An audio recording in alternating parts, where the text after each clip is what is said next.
The following program is sponsored by The Greek, Ely's Radio Shack dealer at 570 Altman in downtown Ely, and brought to you as a public service by Georgetown Media in Ely, Nevada. Ely Municipal Utility Board meeting, December 10th, 2020. Very good. Welcome, everybody. Please follow me in the Pledge of Allegiance. I pledge allegiance to the flag of the United States of America and to the republic for which it stands, one nation under God, indivisible, with liberty and justice for all. Thank you. Roll call, please. Chairman O'Flaherty. Here. Member Ross. Here. Member Lilly. Here. Councilman Carson. Here. City Attorney Manueli. Here. City Treasurer Trask. Here. Public Works Supervisor Craycraft. Here. That's all, Chairman. Thank you. Welcome to the December 10th, 2020 Utility Board meeting. Public comments not exceeding 3 minutes in length will be accepted from the general public in attendance. If any are made, there may be discussion upon those comments. No vote, decision, or action will be taken upon the matter raised on that item or will be placed on the agenda. Comments during discussion items will be accepted from the general public as per section 7.05 of the Nevada Open Meeting Law. Public comment, please.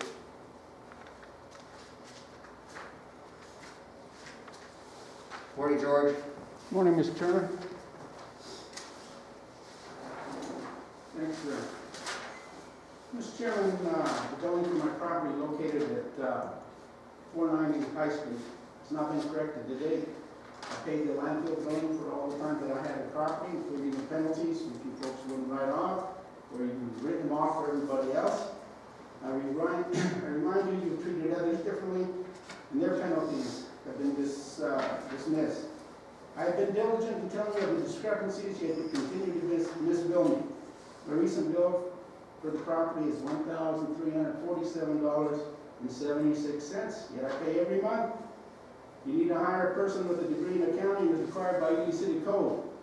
And you need to hire a city clerk with better management skills and financial skills. Mr. Chairman, near the corner of Ogden and Crawford Street, the new meter box was installed and a couple of boilers were put in. Did Keith Carson pay for the boilers? I'm wondering why didn't he just put in curb and gutter to protect the service and again stop the erosion that comes off of that corner? We have codes. Mr. Chairman, has the city notified Mount Wheeler that they have to move some of the power poles on Murray Street in the blocks where the new water and sewer lines are going in? In some areas, proper ADA access is not available, and that was not addressed in the first phase. A person with a wheelchair cannot get around there. They have to go out in the street. If it's road curb, it's not a problem, but if it's a square L shape, you have a big problem. It's not been addressed. Mr. Chairman, I'm again reminding you the city has yet to reimburse me for the expenditure that I incurred for curing the sewer problem at 681 Parker that was the city's responsibility. Again, interest of 2% a month is being assessed in addition to the late fee. The amount as of November 21st, 2020 is $6,614.03. The Utility Board held on August 13, 2020, Mr. O'Flaherty, you instructed Jennifer Lee to send me a check. I've not received anything today. I want to know what the delay is. I don't like playing games. That's my money. The blockage was on your side. I pay a monthly fee. Had it been on my side, I wouldn't have had a problem. But it wasn't. I want to remind you that City Council voted to pay for an upgrade larger size water line on two of $60,000 more or less with property extending from Love's the old charter school area. Again, that was the responsibility of the developer, not the city. I want to remind you, NRS 268.512 to 268.568 states the city cannot assist a private business.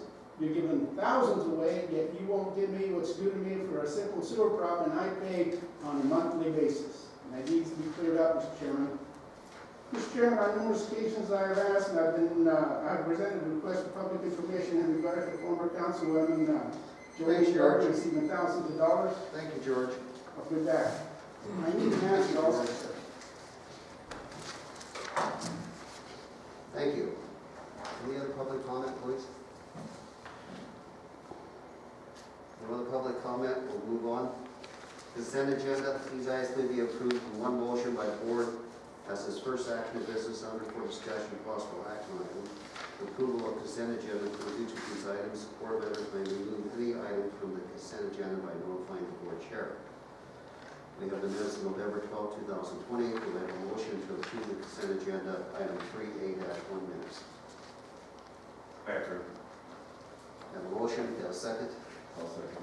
Motion is second, all in favor? Aye. Motion carries. Public comment? For public comment, we'll move on to old business. Board member Robinson Nevada Mines Company, RNMC representative discussion only.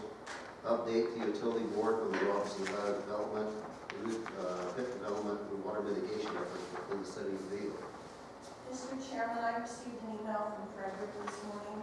Hello, Jennifer. I will not be able to attend this morning's utility board meeting. I am by this email providing you an update of under old business, item B1, roof pit development and water mitigation efforts within the city of Utillity. Robinson continues to mine from the roof pit complex. Here is a breakdown of freshwater dewatering effort from the south block. Number 1, about 7,922 GPM is being pumped on W7P, accounts for 1,493 GPM, which is being sent to the city of Ely. Number 2, about 3,023 GPM is going into Gleason Creek. Number 3, the rest is going to the mill for ore processing. Let me know if you have any questions. Thanks, Frederick. Very good, thank you, Jennifer. Do we have any questions or concerns? We can address or ask Frederick? Those. Very good, pretty standard. We have 7 feet up and operating now, so that's good. I see that on our daily reports. Do we have any public comment in reference to that? No public comment. We'll move on to new business. Councilman Carson, White Pine County Golf Course Advisory Board represented. Discussion only. Discussion regarding building alternatives for golf course water. So I just sponsored this. I don't know what the White Pine County Advisory Board had in mind, but I'm willing to talk about anything they have in mind. Sure. I think that's a good point of discussion. Welcome, gentlemen. Good morning, Chairman. Good morning. For the record, Kevin Robinson, I'm a member of the White Pine County Golf Advisory Board. Have been for a while. I don't know exact date, but probably longer than it should be. Anyway, the issue at hand is something that's very critical to the golf course, and I think everybody is understanding of that. Back in 1952, I believe, the golf course was started under a 9-hole project. It was volunteer, and it had an artesian well that's located just north of the railroad tracks. In 1995, 96, we approached this body, as well as the city council, to expand the golf course with another artesian well that's located just north of what's called the slaughterhouse and west of what is now number 5 Green and Fairway. In 2008, I believe it was, the mine approached the city and municipal water board about developing some wells to mitigate the dewatering at the mine. Upon that request, the location of the golf course well, which was right there on Golf Course Road, and that was, at that time, county property. It was discovered after the well was developed that was county property, and I believe they deeded that back to the city. When that well was started to be produced, it impacted the well that was developed for the new 9 holes. And that became a very big problem for us, because we were not getting enough water then to be able to water that one, or the original one for that matter, because it was sanding up, it was causing some problems operationally within the water system. It was proven this year again, as soon as curtailment, once they shut the pump off at the golf course pump for the municipal water, that pump ran approximately 4 days this month in November. Within about 2.5 weeks, the water started to return back down the artesian well, and which services both of your tenants, not only the golf course, but the leasee at the Georgetown Ranch. So as we did some investigation upon approval of the city clerk and the chairman, the average water bill or pumping cost the golf course paid up until 2011 was about $15,000 a year. And the Golf Advisory Board would request a consideration of that fee being paid to the city or the municipal water board for that fee for use of the water at the golf course. The golf course in 2006 was placed under a special revenue fund. It does not receive normal general funds from the county. It operates on its own behalf. It's the only recreational facility within the county to do so, or the city. And so I would ask and plead that you would consider that. It would be about $15,000. We would ask that that happen between May and October, so about $2,500 a month. I'd entertain any questions. I don't know, Commissioner, if you had any comments or. No, but for the record, I'm Commissioner Shane Bivey. I'm the liaison to the Golf Advisory Board, and it's, you know, I've kind of had the pleasure of serving on both sides of this. At the time that well was sunk out there, I was on the city council, and it was that time that we recognized that we were going to that once that well was pumping, we were creating that deficiency with the artesians at the golf course, and so we had come up with an agreement. And off the top of my head, I can't remember what that figure was, but more of a flat rate figure instead of a meter grade to mitigate for the loss of that water resource on the golf course. And it's been a good agreement, but we also understand that budgetary times are tight, and sometimes we need to revisit these items and come up with a more feasible solution. So we're hoping that we can work that out with you today. Perfect. Thank you, Shane and Kevin. Appreciate that very much. You know, I also golf the golf course, just so everybody knows.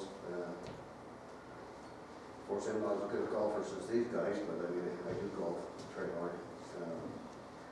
I do believe that we need to come to some type of a realistic fee structure for the golf course. At the present time, I think the last billing was in excess of over $10,000 for water for 1 month, which I think is going to be obviously detrimental to the golf course and the recreation facilities within the city of Ely. I think it's an important portion of recreation that we need to address.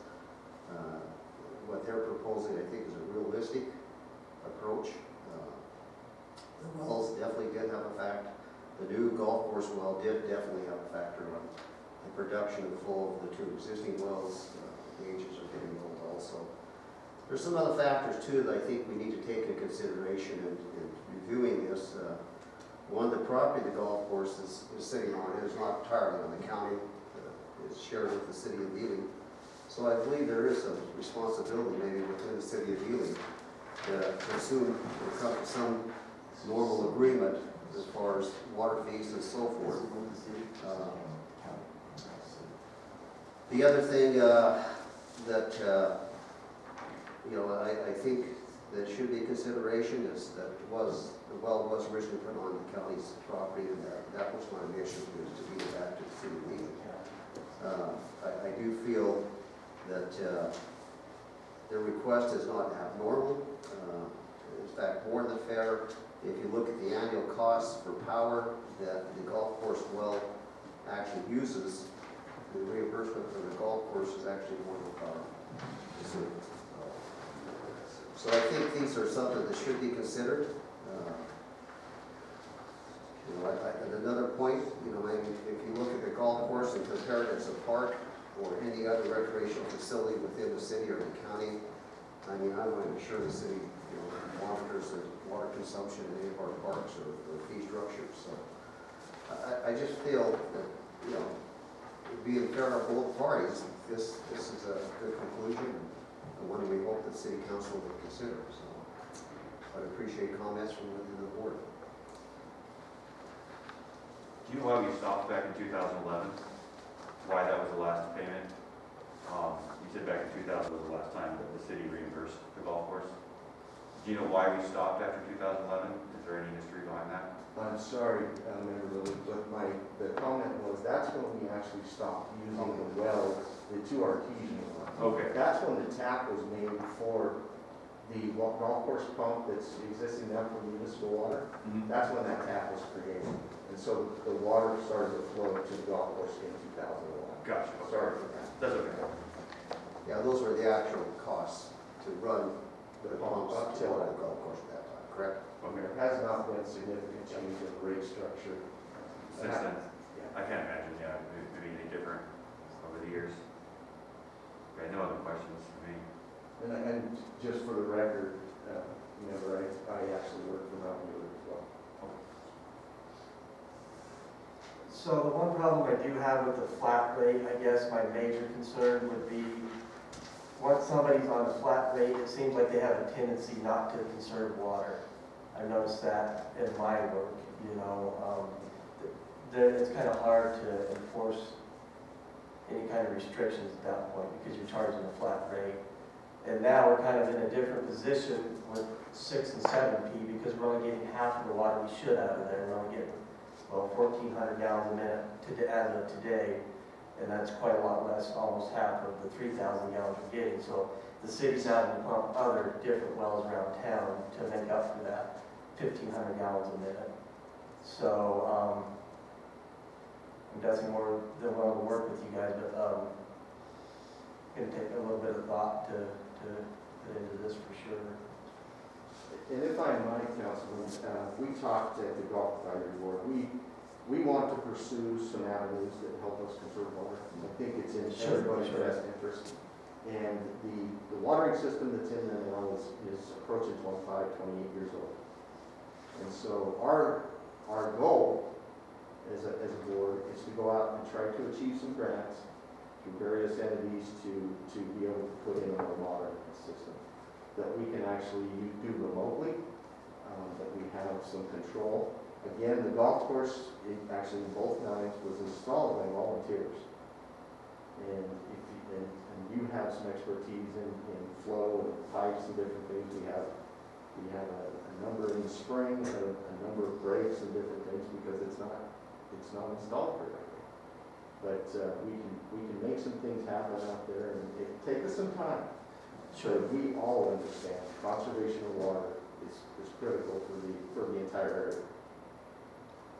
And I did call our city engineer yesterday, and I wondered how much, we're kind of wondering how much that golf course well really impacts your guys' wells on the golf course after our study this summer.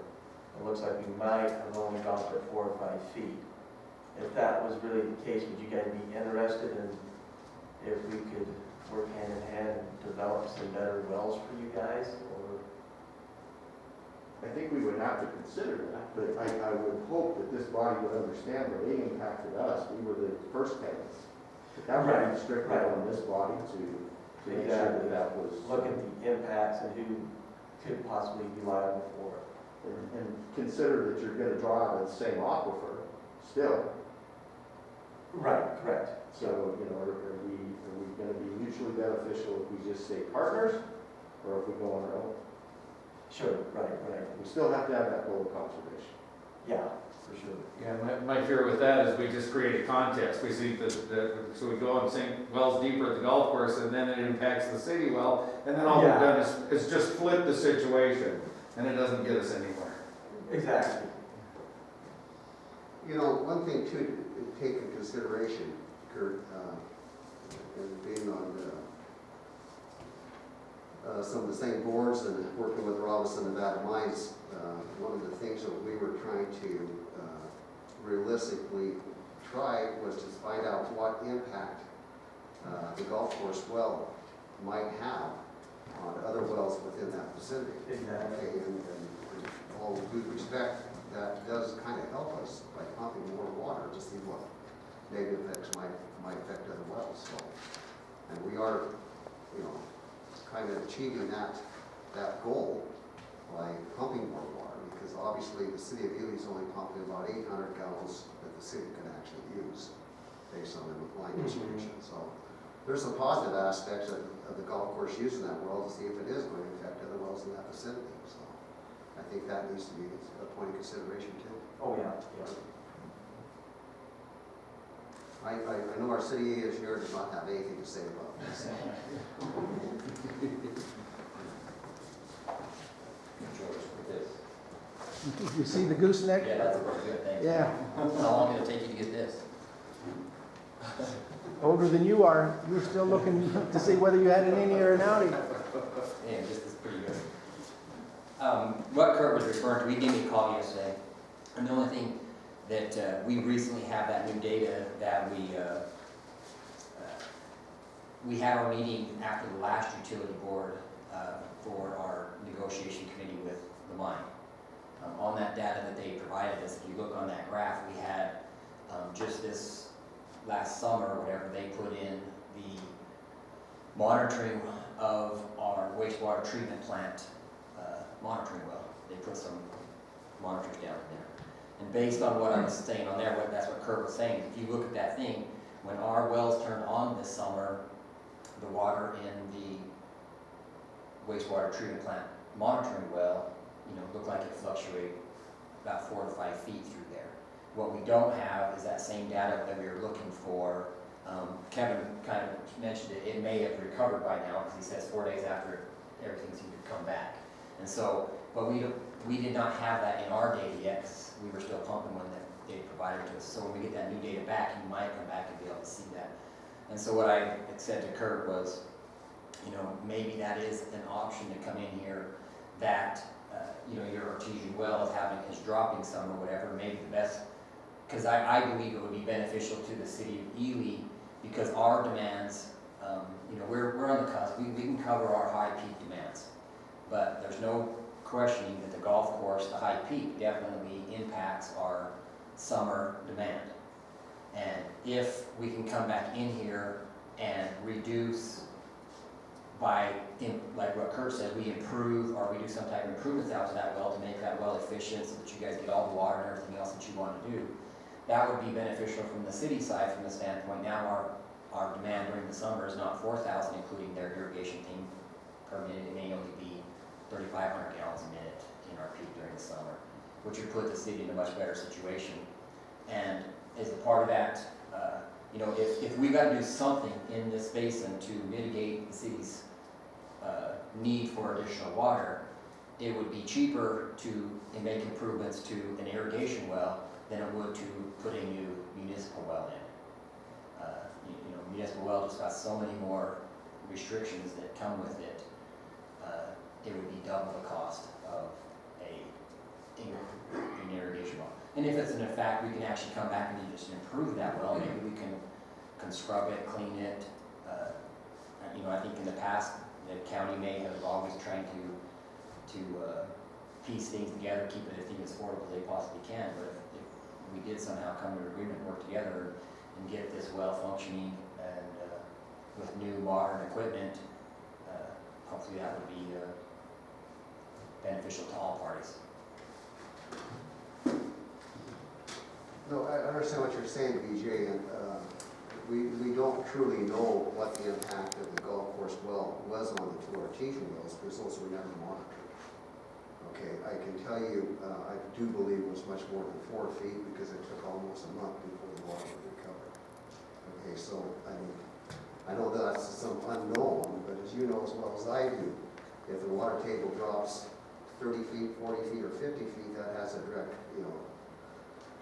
relationship to the performance of the pump based on the static head.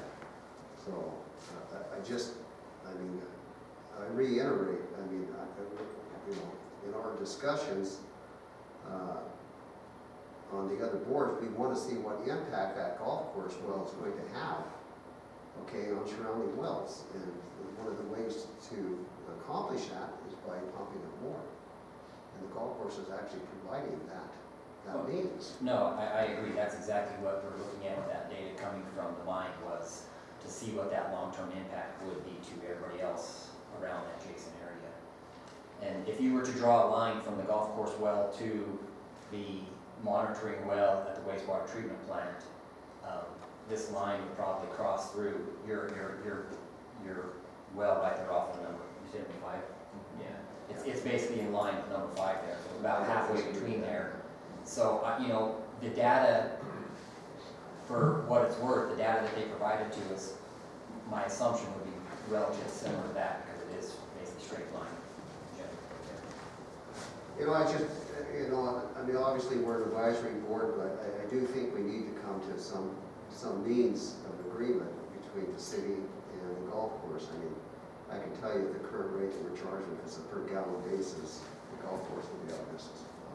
And I'm 100% supportive of doing something on here because just for the record, I haven't golfed in about 3 years. But I recognize the importance of that golf course. I recognize the importance of the softball field we have down there that's every summer, all 4 days a week is full. I don't play golf, I don't play softball, but I'm not a hypocrite and don't think that we should have those facilities for those people in the community that do. And those are good for people coming outside the community. So I'm 100% supportive of coming in and do there. And in my conversation with Kurt yesterday, and what you had expressed of, you know, the last bill was very, very high. You know, I think what had happened in here, given the benefit of the doubt, is that I think when the city replaced that meter in there was a blockage in that situation. And so what I think had happened was, over time, they'd come over here and to get enough water on the thing, that blockage had reduced the amount of water that was being delivered. So they were basically took a timer from 20 minutes and said, we got to run 30 minutes is up. And so their time was up. And so the last month when this was fixed, I think it's a situation nobody realized what was going to happen. Now all of a sudden there's no obstruction in there. They're still running on 30-minute intervals, and there's a big spike in the water usage. It would be my assumption that that would not necessarily be the usage every month going forward once they come in and dial their timers back in. It's only assumption, but that's what my assumption is. I don't think that because I have prepared, and I don't know if Abe has got this, but I prepared this for Mike and some in here. But what I did is I took the acreages of the golf course and just took the acreage of the green out of the golf course and looked on the internet. I'm not a lawn guy, and said, what does it take to keep grass green? And you know, the stuff I come across, I believe it said 1 inch of water a week. And so using 1 inch of water a week, I calculated approximately what we think the golf course should be using, plus or minus in that ballpark. And that definitely what was used in that last month's worth of reading was substantially higher than that. So that's another reason why I think the true water demand down there will be less than what you see on that one month's bill. Thank you, Jerry. Appreciate that. Any questions for any of the gentlemen? I knew you were going to get up. Jim Oliver, City Councilman.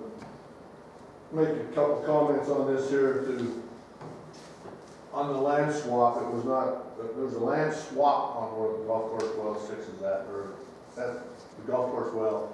We traded land by the county admin building for a parking lot. So the county did not deed that to us as a land swap. Point of clarification. Also, we have not had any rain or any moisture since January 10th, one snowstorm. So we are in a definite drought. So I understand them watering the golf course as much as they can.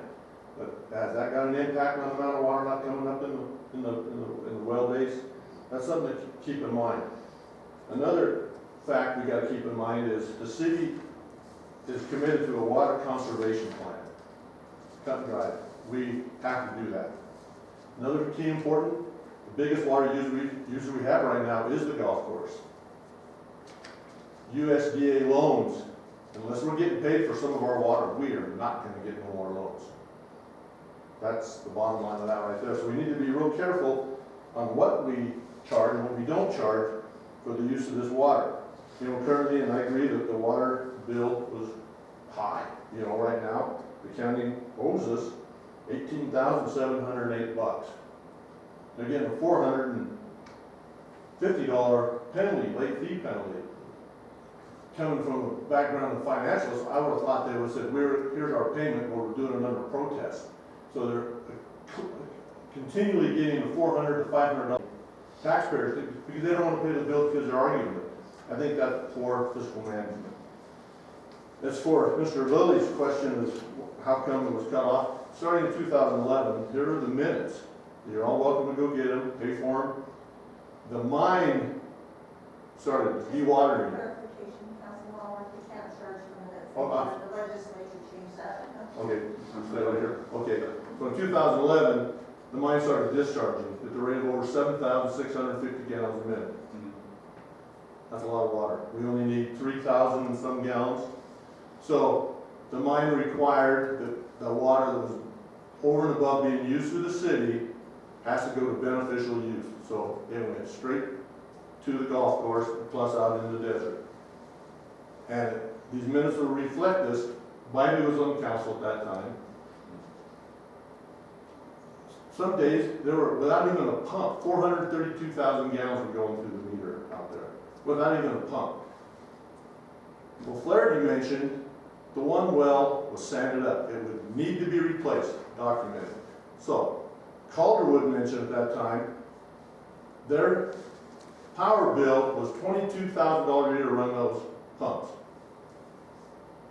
To this whole period of 11 through 14, all these facts are spelled out with the mine and the mitigation team, blah, blah, blah.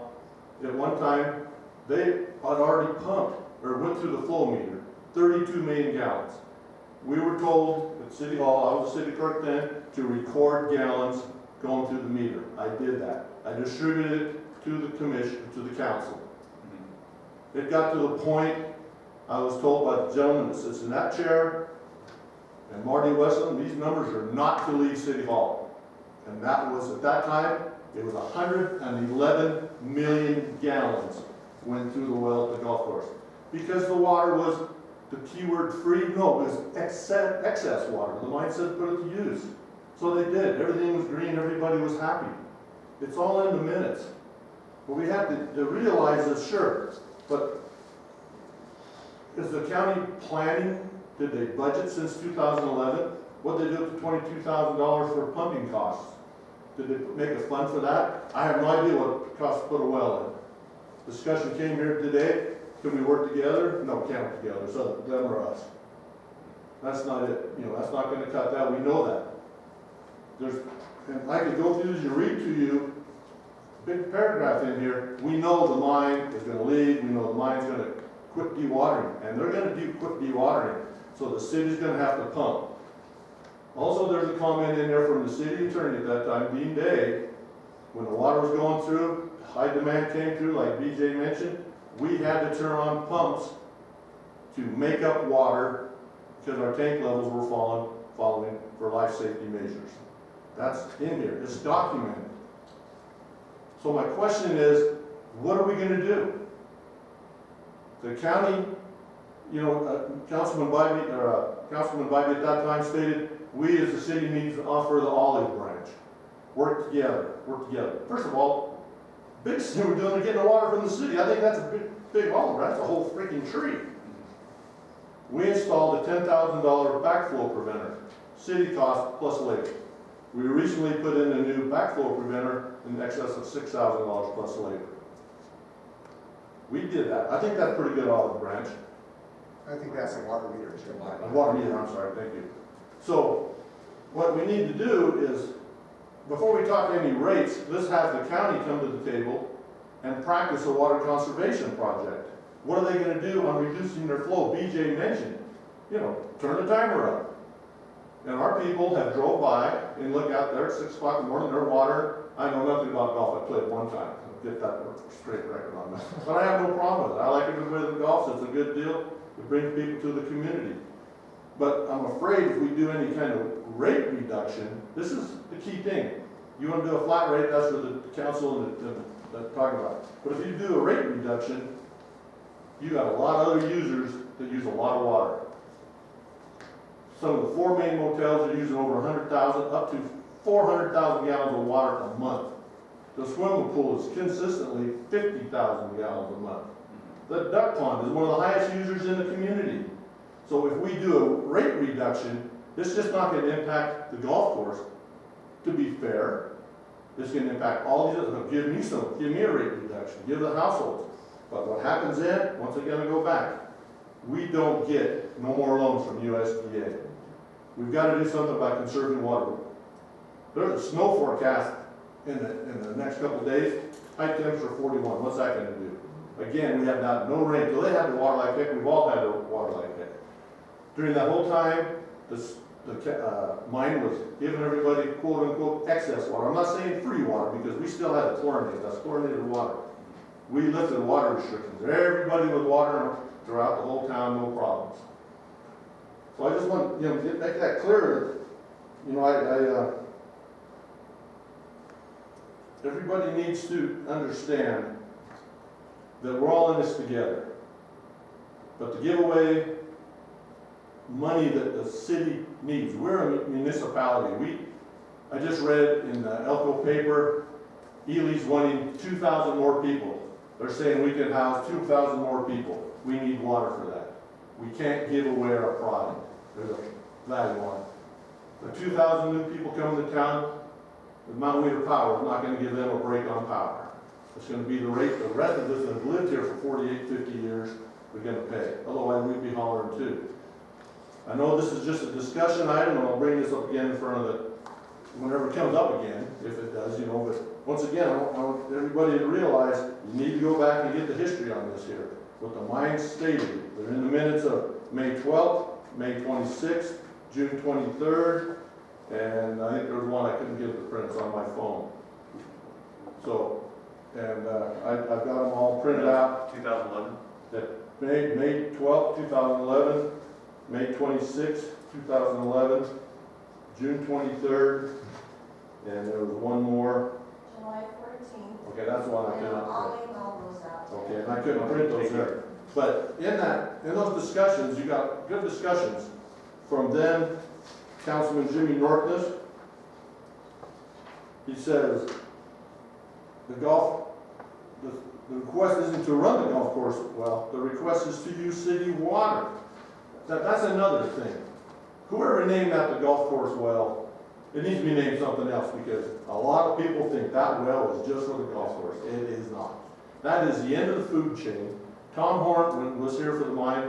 He wanted to know why would anybody put a pump so far away from the tanks? Everything you do to them tanks, you got a pump. That was a big question. And it's right there, everybody thinks it's a golf course well. You don't have to run that well. There's For reasoning behind all of that, Jim, which you Okay. don't know. Well, that's fine. Well, I'm just reading what I read in the minutes. You know, So, so anyway, make sure you know what you're talking about. well, I'm reading what I said. You don't put all the wells in one little sentence. I'm reading this right here. This is the I'm minutes. telling you. So, Speak with what you know. okay. So anyway, go on, take that for what it's worth and make your decisions or thoughts careful. I don't think I have nothing else other than right at this time, there's been 31,813 gallons going through that well. And that's when the meter was working incorrectly. So, thank you. Thank you. Thanks, Jim. Thank you. Comments are always appreciative. Go ahead, Kevin. Mr. Chairman, just to clarify, and I cannot confirm or deny what the minutes say as far as I've read, but I can honestly tell you, in my research, the average year at the golf course was $15,000 in pumping cost. The highest year was $17,000, the lowest was about 11 or 12. So That's what I remember too. Kevin, was that what the golf course paid for their own wells to pump? Yes. Okay, I just wanted to make sure of that. Yes, it is what the golf course pays That's, for their. that's what I recall back in those days, in those discussions, was that there was plus or minus 15 is what it cost them. You know, I understand water conservation, I'm all for it, I do. You know, it's hard sometimes to sit here and, when you're pumping 3,000 gallons of water down the freaking creek, the open ground, you know, 216 million gallons in a freaking month. To justify all of this, with water conservation, I'm probably pumping down the creek. Anyway, I do believe that we need to come to some reasonable solution with the use of the water at the golf course. I know not everybody's in favor of the golf course. It's going to be hard to get 2,000 people moving to our facility if you don't have a swimming pool or golf course and other recreational facilities. So I think that needs to be taken into consideration. I think what they're presenting is a realistic figure. I think it's beneficial both to the city, they get the power paid for. In fact, they'll get more reimbursement than the power they're consuming. So I think that's beneficial to the city of Ely. It also allows the city to stress that well, see what other impacts it may have. I think that in all reality, I don't think anything's out of the question. I would highly support some other type of cost other than a gallon per usage. That is my opinion. Other comments, please? You say public comment? We will after we vote. Just discussion only. Okay, go ahead, George. Thank you.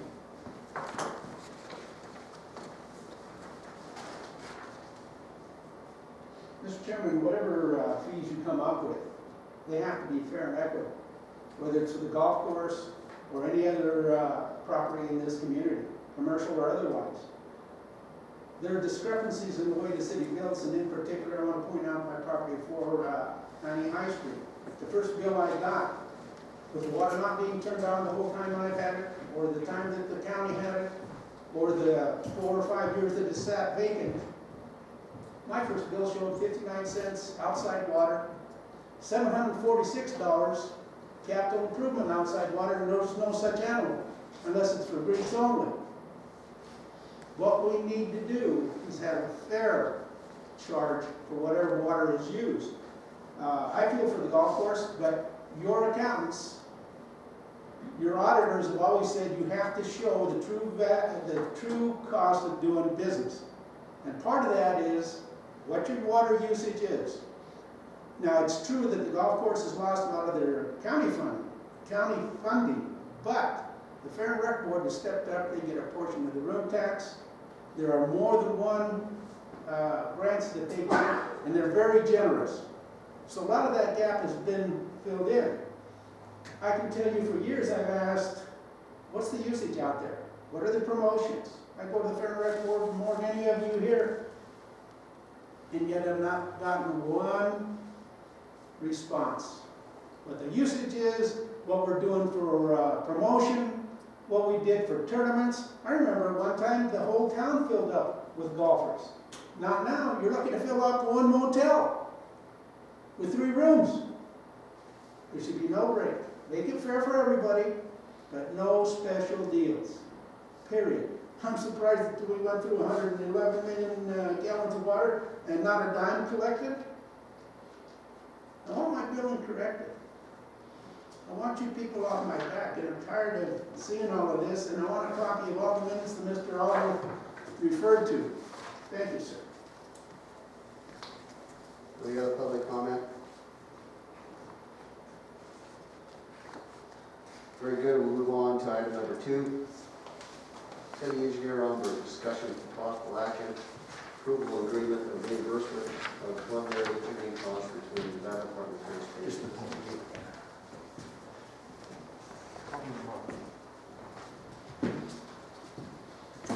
This is agreement that comes in.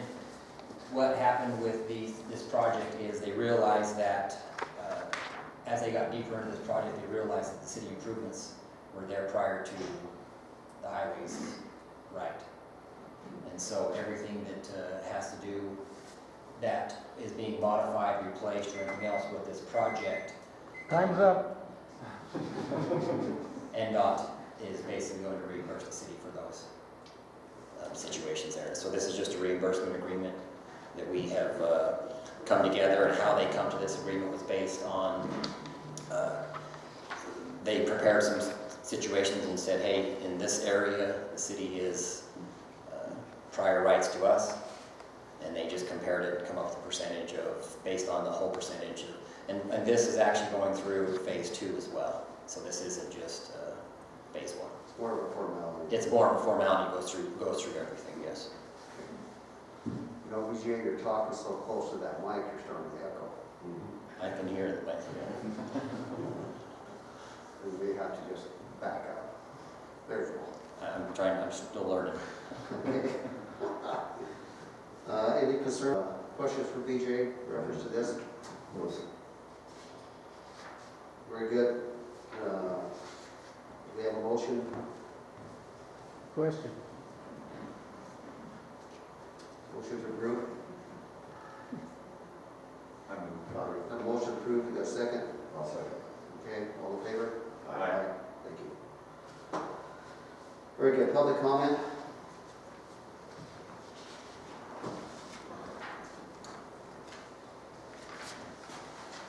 Mr. Chairman, on the front page of that agreement, number 2, you're talking $565,750 for engineering fees.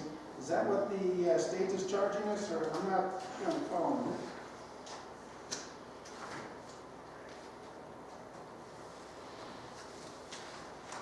Or is that BJ's fees? I think, no, I think that's the total engineering cost, the way I read it. And the reimbursement was a percentage of that. The city is paying the state for those costs? Can you clarify that, BJ?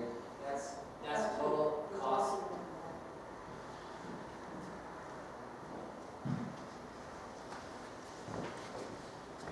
That's total cost throughout that's projected total cost throughout phase 1 and phase 2 of this situation.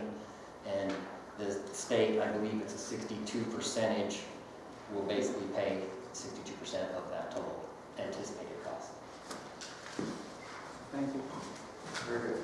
Any other questions or public comment? Very good. Board members, Nothing to more report. questions? Nothing. Councilman Carson? Nothing. We have our written reports from all the supervisors, city clerk. I did receive a recycling price update this morning, and cardboard is $15 a ton. Yeah. So it's staying very low. Plastic is a negative $65 a ton, so, So just, I mean, all that's just going to class 3, right? yeah. Very good. City attorney? Any questions? Nothing to report. Let's see if you have the leads, so forth, so noted. City treasurer? Nothing? BJ, anything more to add? Nothing more, you got a report in there. Very good. Thank you. And with that, we stand adjourned. Next meeting is January 14th. January 14th. Thank you. Thank you.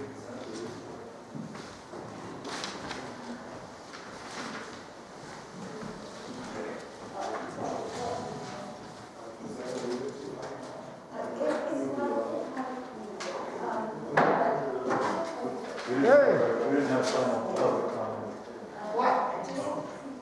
We didn't have our final public comment. Have our what? Final public comment. Oh, sorry, George. No, you're not. I'm just testing you. Did you have anything you want to say? Tell me when you're ready. Come on, I don't adjourn the meeting, but if you want to get a talk, I'll listen to you. I didn't hear that. I'll listen to you. Another person.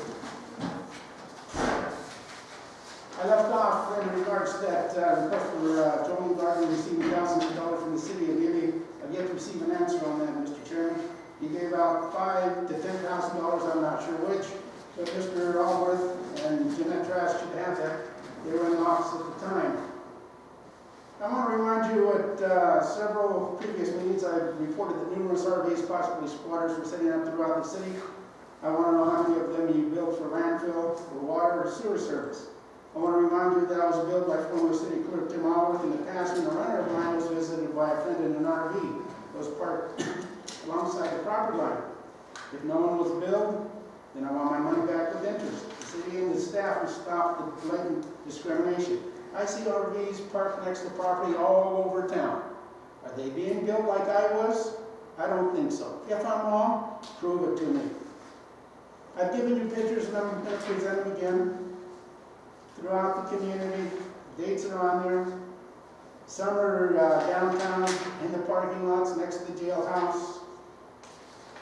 Silver State Motel, you got all kinds of people there. I've asked the board member who happens to be a partner in that property, I believe.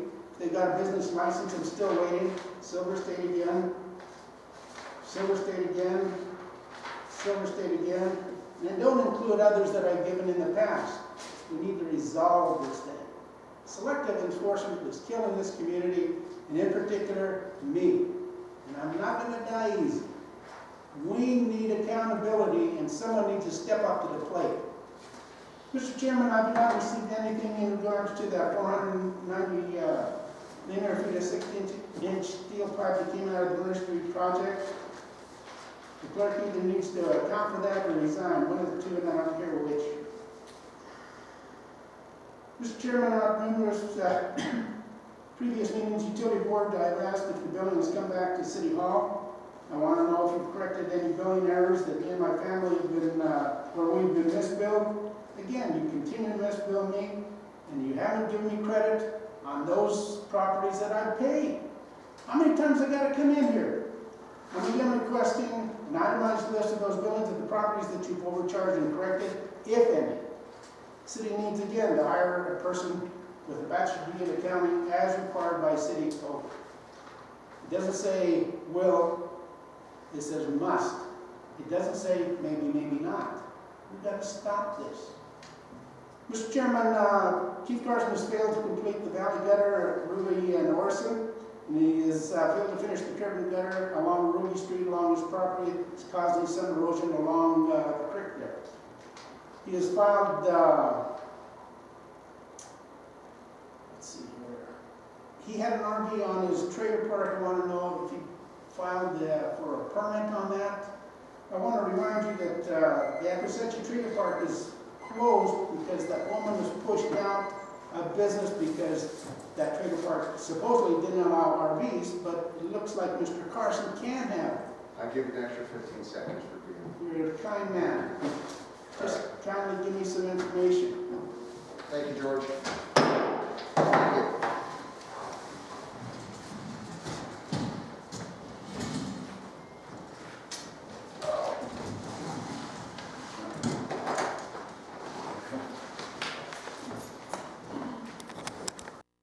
Guys, have a Merry Christmas, everyone. This has been a Georgetown production. George Chachis reporting.